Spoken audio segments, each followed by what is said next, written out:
कहते हैं एतेषां चैव महात्म्यं वक्तुं वर्षशतैरपि। ये जो ज्योतिर्लिंग है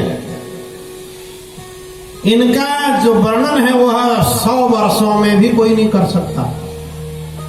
एक आध घंटे की तो बात छोड़िए, 100 वर्ष की आयु तक भी कोई ज्योतिर्लिंग, एक ही ज्योतिर्लिंग के बारे में बोलते रहे तो भी इनके महात्म्य को नहीं कह सकता है।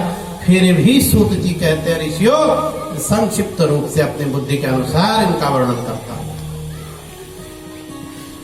सोमनाथश्च प्रथमम्, कहते हैं प्रथम जो ज्योतिर्लिंग है वो सोमनाथ है। कहते हैं प्रजापति दक्ष की 27 कन्याओं का विवाह चंद्रमा के साथ था। दक्ष प्रजापति की 60 कन्याएं हैं, 60 में से 27 उन्होंने चंद्रमा को दी। चंद्रमा की अश्विनी, भरुणी, कृतिका, रोहिणी, मृगशिरा इत्यादि ये 27 जो नक्षत्र हैं यही 27 पत्नियां चंद्रमा की हैं। तो चंद्रमा का विवाह हुआ है 27 कन्याओं के साथ में। और चंद्रमा प्रेम किसको करता है सबसे ज्यादा? रोहिणी। रोहिणी को अत्यधिक प्रेम करता है। तो दक्ष प्रजापति की अन्य कन्याओं ने, अश्विनी इत्यादि ने अपने पिता से कहा, पिताजी कि हमारे पतिदेव जितना प्रेम रोहिणी को करते हैं हमसे नहीं करते। अपनी पुत्रियों का दुख सुनने के बाद हर पिता दुखी होता ही है। वो अपने दामाद को समझाने के लिए गए। दक्ष प्रजापति अपने दामाद को समझा रहे हैं। कहते हैं विमले चकुले त्वं ही समुत्पन्नः कलानिधे आश्रितेषु च सर्वेषु न्यूनाधिक्यं कथं तव।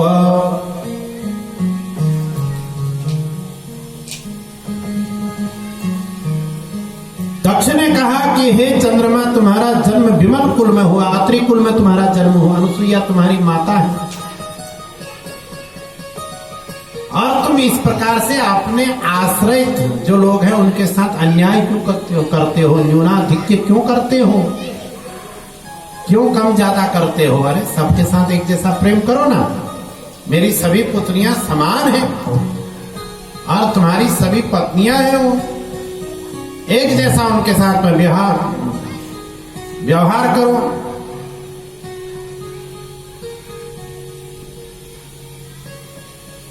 तो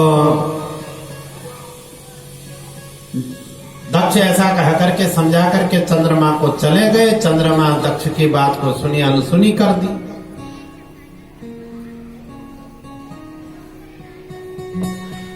चंद्रमा ने अनसुनी सुनी बात कर दी। दक्ष प्रजापति फिर समझाने आए। दक्ष प्रजापति ने फिर बहुत बार समझाया, चंद्रमा मानता नहीं है। तो दक्ष प्रजापति ने चंद्रमा से कहा, हे चंद्रमा तू बार बार इस प्रकार के पापों को करता है, तूने बहुत पाप किए। बृहस्पति की पत्नी तारा के साथ अनाचार किया, विमल कुल में उत्पन्न होने के बाद भी तूने ऐसा कार्य किया। अरे चंद्रमा जा मैं तुझे श्राप देता हूं। चंद्रमा से कहा कि तू क्षय हो जा, तेरा क्षय हो जाए, तू क्षय को प्राप्त हो जा, तेरा नाश हो जाए। अब चंद्रमा नहीं है तो हाहाकार मच गया जगत में।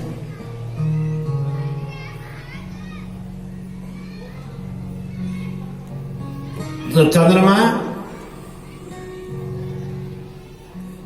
चंद्रमा को पीड़ा हो गई, देवताओं को पीड़ा हो गई, क्योंकि चंद्रमा नहीं रहेगा तो संसार का जो सृष्टि क्रम है वो ठीक से नहीं चलेगा, रात दिन का ठीक से ज्ञान नहीं होगा।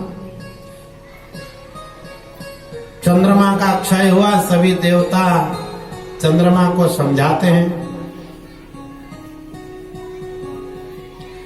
सारे देवताओं ने चंद्रमा को समझाया कि हे चंद्रमा, तुम प्रभास क्षेत्र में जाओ और भगवान शंकर की आराधना करो। तो देवताओं ने प्रभास क्षेत्र में समुद्र के तट पर चंद्रमा को भेजा। चंद्रमा ने देवताओं के बताए नियम के अनुसार भगवान शंकर की आराधना की 6 महीने तक, और 1 करोड़ पार्थिव का पूजन किया, मृत्युंजय मंत्र का जप किया चंद्रमा ने 6 मास तक वहां। और भगवान का जो मूल मंत्र है ओम नमः शिवाय, इसका जप किया चंद्रमा ने तन्मय से।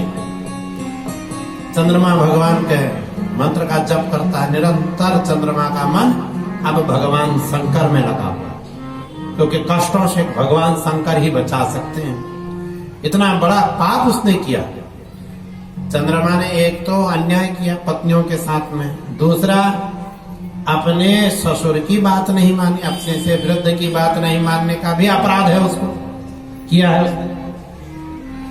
तो चंद्रमा अब शंकर की शरण में है, प्रभास क्षेत्र में समुद्र के तट पर, और भगवान की आराधना कर रहा है।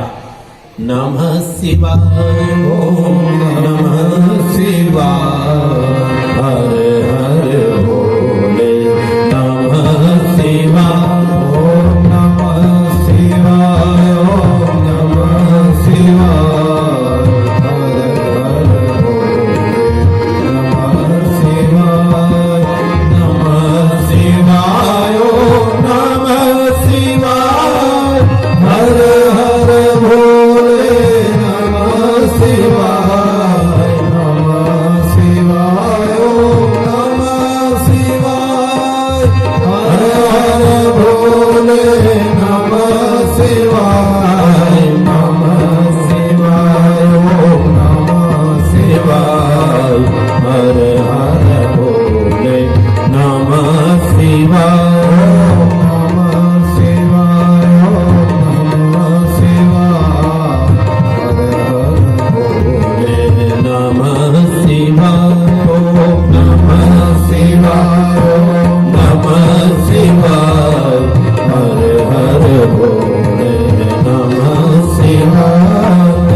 शिव गंगा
वरम वृणीष्व भद्रं ते मनसा यत समीप्सितम् प्रसन्नोऽहं शशिं सर्वं दास्ये वरमनुत्तमम्।